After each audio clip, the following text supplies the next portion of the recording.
Estimados auditores y telespectadores, la ciudad argentina de Córdoba ha jugado un papel muy importante en nuestro continente, en la propia Argentina, en relación a los movimientos de los trabajadores, al movimiento obrero y también en relación al movimiento estudiantil. Quienes forman parte de la generación de los 60, de los 70, nos acordamos perfectamente de aquel episodio vivido en la ciudad de Córdoba, llamado el Cordobazo, y que fuera tan señero lo que sucedería posteriormente durante la dictadura de Onganía en Argentina y en la suerte de las dictaduras, yo diría, militares de América Latina.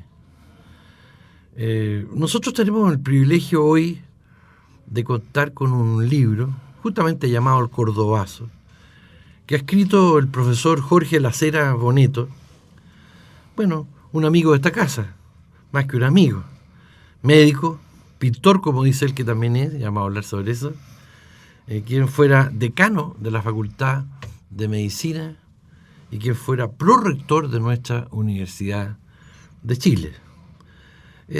Una persona que tuvo la posibilidad de vivir esta situación en Argentina, especialmente en la ciudad de Córdoba, y que después de muchos años nos ha entregado un texto que yo considero valiosísimo, que confieso devorado en pocas horas por su amenidad, por la información que entrega respecto de estos fenómenos y de esta situación vivida en la ciudad de Córdoba en mayo del 69, de 1969. Vamos a conversar a continuación con el profesor Jorge Lacera sobre su libro, sobre este acontecimiento del Cordobazo y, por supuesto, siempre refiriéndolo a la que sucedió, las repercusiones políticas que tuvo esta situación y si tiene alguna vinculación también con nuestro país. Profesor Lacera, bienvenido. Juan Pablo, muchas gracias. Radio Universidad de Chile y a Diario TV Universidad de Chile. Muy agradecido y muy contento de estar de nuevo en esta radio y en el canal que no conocía. Esta es mi casa, a pesar de que yo ya no estoy en la Universidad de Chile, pero gran parte de mi historia y de mi vida la he vivido en la universidad y la radio siempre ha sido un fiel compañero en esta historia. Sí, bueno, muchas gracias. Partamos por lo elemental, ¿eh? Muy elemental quizás, pero ¿qué se entiende o qué entiende el autor de este libro por el Cordobazo? Bueno, en primer lugar, estamos hablando de una historia que ocurrió hace casi 50 años, en un momento también de América Latina, tal cual tú lo expresaste, donde efectivamente estábamos rodeados de dictaduras militares. Y en Argentina había ocurrido hacía muy poco tiempo un golpe contra el último presidente democrático que había tenido, que era Arturo Illia, que era un presidente radical, que era un médico, un hombre muy ponderado, muy serio, muy honesto además, murió en la pobreza. Y subió una dictadura dirigida por Onganía, que era una persona que estaba apoyado por un clericalismo fundamentalista en Argentina, donde había grupos como Civitas, como el Opus Dei, y que definitivamente quería instalar en Argentina un sistema corporativo, ¿no es cierto?, desaparecer la democracia. Este proceso, obviamente, que tocó en primer lugar las universidades, porque la historia de las universidades argentinas siempre ha estado muy vinculada con movimientos democráticos. Y la primera reacción que tuvo Onganía fue desde la universidad. Básicamente un movimiento que hubo en la Universidad de Buenos Aires, donde él la intervino y significó la noche de los sables largos, o varios nombres que se le dieron, y la emigración de cientos de académicos, muchos de ellos llegaron a Chile en ese momento. Este proceso continuó y fue madurando, porque la verdad que al principio hubo mucha represión, pero después la gente se fue acomodando a esta dictadura. Y se fueron produciendo fenómenos económicos y sindicales que de alguna manera contribuyeron a agudizar la situación contra Onganía. Córdoba es una ciudad histórica desde el punto de vista de sus movimientos universitarios, o sea, ahí es donde ocurrió la reforma del año 18, y curiosamente la Universidad de Córdoba siempre ha sido un centro, digamos, muy importante, digamos, en proyectar movimientos para toda América Latina. Esa fue la razón por la que partió. Se produce un estallido, un enorme estallido estudiantil y sindical que obliga a la dictadura de Onganía a mandar fuerzas armadas a intervenir esta ciudad por la fuerza. Una de las cosas muy aleccionadoras de este libro que yo he leído es que aquí se produce una conjunción enorme entre el movimiento estudiantil y el movimiento sindical o los trabajadores.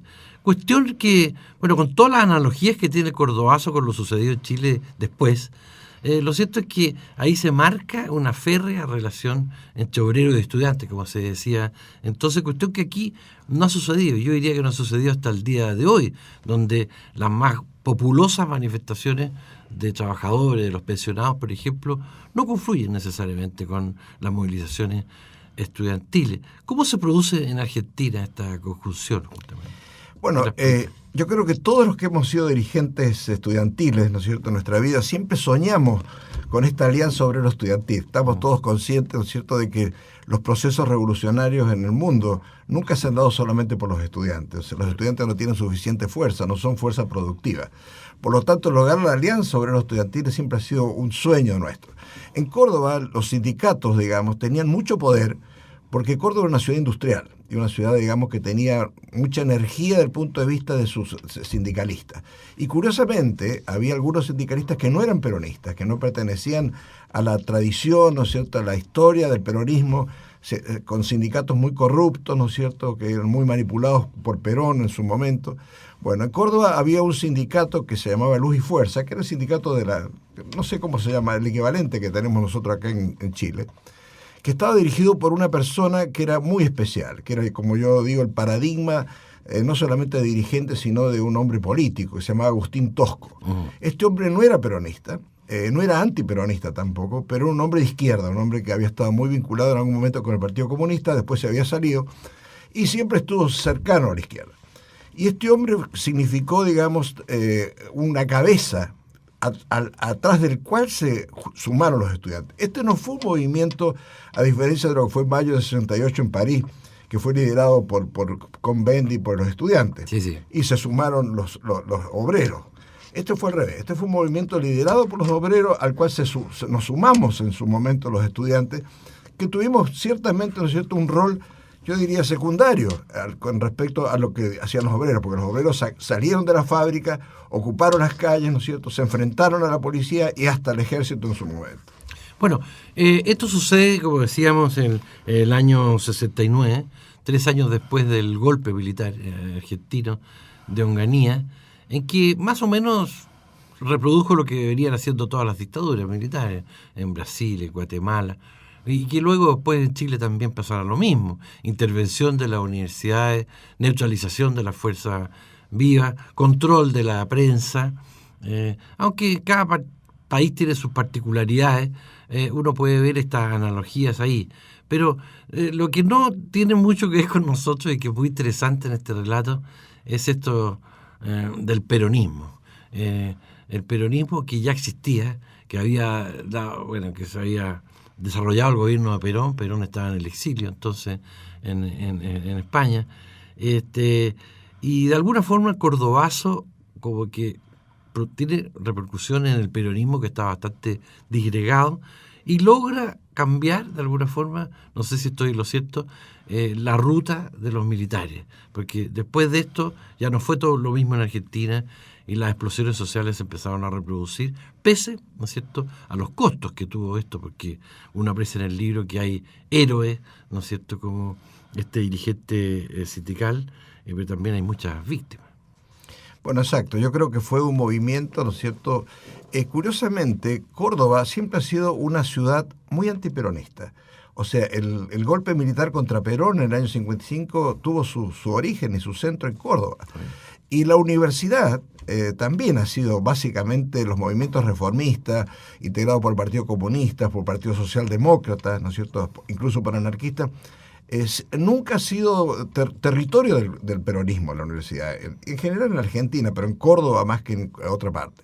Ahora, lo que ocurre es que en Córdoba, además, los sindicatos que eran, digamos, de gente con bastante recurso, empezaron a perder beneficios. Y eso fue un poco lo que los movilizó. El famoso sábado inglés, que era un beneficio que tenían todos los obreros, se los quitó Onganía. Junto con eso, Onganía le empezó a quitar beneficios que habían obtenido a través de la historia de la lucha sindical. Y esto realmente es lo que movilizó a los obreros en su momento, ¿no es cierto? Y que permitió sumar a que junto con la intervención de la universidad y con la represión que había ocurrido, los estudiantes nos habíamos movilizado en torno a este fenómeno porque nos dábamos cuenta de que no teníamos otra alternativa más que salir a pelearlo. Y así fue. O sea, en el fondo fue un movimiento que salimos juntos, digamos, en un momento, porque fue muy notable, era mano con la mano. Yo tengo fotos en el libro donde se ven donde se ve Tosco a la cabeza, pero rodeado de estudiantes y rodeado de obreros. ¿Qué estilo tuvo este Tosco, que fue procesado y lo condenaron a la cárcel? Tosco era... Bueno, yo tuve el privilegio de conocerlo. Compartíamos algunas noches de bohemia, porque cuando nosotros salíamos de reuniones de estudiantes nos íbamos a comer a un lugar en el barrio Clínica que era muy lindo, muy especial, y nos sentamos a las 11 de la noche a comer parrillada. Muy ejemplo. Reputado el barrio Clínica aquí en el libro. Bueno, el barrio Clínica es un barrio muy especial en Córdoba, es un poco la bohemia de la historia latinoamericana de los estudiantes. Bueno, nos juntamos ahí y llegaba Tosco con otros dirigentes sindicales y siempre nos miraba y se reía y nos decía, yo se los he dicho muchas veces, los estudiantes solos nunca van a hacer una revolución, él nos decía esto. Y nosotros, bueno, comentábamos los hechos recientes y teníamos una relación muy buena, pero era un hombre extremadamente honesto. Él nunca dejó de trabajar siendo dirigente sindical. Él siempre cumplió su jornada laboral, a pesar, digamos, que podía haberlo evitado siendo dirigente. Claro. Era un hombre que marchaba con se ponía su overol y con eso salía a la calle. Y estaba siempre a la cabeza de los procesos, en los debates, en las discusiones y en las luchas. O sea, era un hombre, realmente un paradigma, ¿no es cierto?, de dirigente sindical. Era un hombre joven a la sazón. Muy joven, y murió muy joven. No comparable con Glotario Bles, que ya era viejo y que también marchaba con overol. Claro, pero Clotario, yo también tuve oportunidad de conocerlo cuando yo llegué a Chile. Era un poco distinto, porque Clotario era muy místico, era casi, ¿no es cierto?, no profeta, sé, claro. En cambio no, Tosco era un político. Y era un político realmente con una habilidad teórica tremenda. Él podía discutir cualquier tema en profundidad. Y eso le dio mucho liderazgo al movimiento. O sea, él fue en la cabeza de todo esto. Sí, bueno, es evidente que uno concluye que este libro también se debe a la situación privilegiada que tuvo el autor de vivir en estas circunstancias. Fueron mis últimas semanas en Córdoba antes de venirme a hacer una beca a Chile, en el año 69. Claro, estudiando medicina. Bueno, yo me recibí de médico justo cuando se produjo todo este proceso y vino el Cordobazo y 2 semanas después me vine a Santiago. ¿Por qué el interés en hacer este libro después de 50 años? Bueno, yo creo que yo no soy escritor, no soy historiador, no soy sociólogo, soy médico y soy académico, básicamente. Bueno, y pintor en mis ratos libres, exactamente. Pero yo creo que me gusta escribir, siempre me ha gustado. Yo he escrito otros libros, uno sobre Mayo del 68 y otro sobre la reforma universitaria. Y la verdad es que yo siento que uno debiera escribir lo que uno ha vivido. Y esto ha sido un proceso que yo lo viví. Y la verdad que en el libro yo no cuento crónicas personales, sino que en el fondo hago una descripción, trato de hacerle una descripción lo más acercada posible a la realidad que se vivía en todos los ámbitos, sindical, en la iglesia, en el ejército y en el ámbito político, tanto a nivel sindical como universitario. Y creo que es una experiencia que este libro me demoré como 4 años en escribirlo, la verdad. Y la verdad que es una experiencia muy linda poder contar algo que uno siente que tuvo impacto, ¿no es cierto?, en nuestra vida como estudiantes y en nuestra vida como latinoamericanos. Es un relato magnífico, te lo dice un periodista, que porque va contando todo lo que sucedió. Es una gran crónica este libro, en realidad, pero que tiene una enorme documentación. Yo veo la cantidad de autores que he revisado, los documentos que ha consultado, y yo creo, dificulto que pueda haber una visión más completa de lo que fue este fenómeno del Cordobazo en Argentina. Además de las aristas, como se dice ahora, que esto implica, porque está bien narrado lo que pasó con el peronismo, el surgimiento de los montoneros, por ejemplo, que es tan importante. El papel, y ahí no hay ninguna analogía con Chile, es jugado por la Iglesia Católica, por la jerarquía de la Iglesia Católica, porque hubo naturalmente sacerdotes comprometidos con esto, pero la jerarquía se opuso hasta que al final, muy al final de la dictadura, abogó porque hubiera un cambio y un retorno a la democracia en Argentina. Por eso es que este libro también me parece muy interesante para descubrir nuestras situaciones comunes, pero también nuestras diferencias. Y de paso, decirte algo que puede ser políticamente incorrecto, pero yo veo que los argentinos demuestran, por lo menos en este episodio y otro, un coraje que aquí no se ha conocido en Chile. Yo te lo digo con mucha franqueza. Yo creo que en realidad los pueblos son resultado de circunstancias. En Chile se han vivido momentos muy críticos. Yo estuve acá en el año, digamos, del golpe militar y sin duda que se vivieron momentos muy críticos. En Córdoba se daban condiciones especiales porque teníamos este barrio universitario que se llamaba el barrio Clínica, que se transformaba siempre que había un movimiento estudiantil en un fortín. Era impenetrable, la policía no podía entrar al barrio. Nos tomábamos el barrio porque estaba lleno de pensiones estudiantiles y desde los techos, ¿no es cierto?, se usaban como digamos, lugares para arrojarle a la policía y a todos el que entraba ahí, todo tipo de cosas. Eso facilitó mucho la tarea. Pero fuera de eso, ¿no es cierto?, en Argentina se han vivido revoluciones de mucho tipo. Y después, lo que yo valoro en esto, que yo creo que un poco mi análisis, sin ser, como dije, ni historiador ni sociólogo, a partir de este movimiento crecieron los movimientos guerrilleros en Argentina. Este fue como el primer movimiento de guerrilla urbana, si se puede comparar, porque muchos de los que fueron posteriormente dirigentes del ERP y de los montoneros estaban en la trinchera al lado mío. O sea, muchos de ellos eran amigos míos en realidad, y muchos de ellos desaparecieron muy poco tiempo después, cuando llegó ya el gobierno de Videla, que fue el que estableció la represión completa. Entonces ahí hubo una historia que partió, que se originó en esto, y que de alguna manera radicalizó lo que fue posteriormente el movimiento estudiantil y obrero. Bueno, el tiempo siempre es tan breve en la radio particularmente y los medios de comunicación en general, pero para ir concluyendo, yo creo que es un libro que recomiendo vivamente, El Cordobazo, de Jorge Las Heras, un libro que ya va a estar en los kioscos, porque estamos haciendo aquí, estamos dando una primicia, este libro todavía no se presenta. ¿Cuándo se presenta? Parece que va a salir pronto, sí. Va a salir pronto y claro... Está en Amazon, sí. En Amazon en Amazon ya se puede sí, ya se puede adquirir en Amazon. Sí. Bueno, lo importante es que lo vean, ojalá lo leyeran las nuevas generaciones de estudiantes, los dirigentes estudiantiles, pero también en el mundo del trabajo, el mundo de los obreros chileno, por lo que aporta, por lo que enseña de la historia argentina, que digamos los chilenos que somos tan chilenocéntricos, poco nos preocupamos de la historia hasta de los países vecinos como Argentina. Yo no me queda más que felicitarte, Jorge, por este verdadero aporte y sugerirle a todos nuestros auditores y a quienes nos ven de que, bueno, hagan lo posible por leer un libro que yo recomiendo vivamente. No sé si hay algo más que quisiera agregar. No, agradecer la posibilidad de conversar con la gente de la radio, a quien radio que yo valoro mucho, esta radio que piensa, como dice, siento que es una radio importante en el medio nuestro, y que ojalá que Juan Pablo siga siempre en esta dirección, digamos, de traernos pensamientos un poco distintos, pero que se necesitan en nuestro país. Bueno, muchas gracias por esta última palabra, Jorge. Esta conversación, bueno, ya la han escuchado nuestros auditores.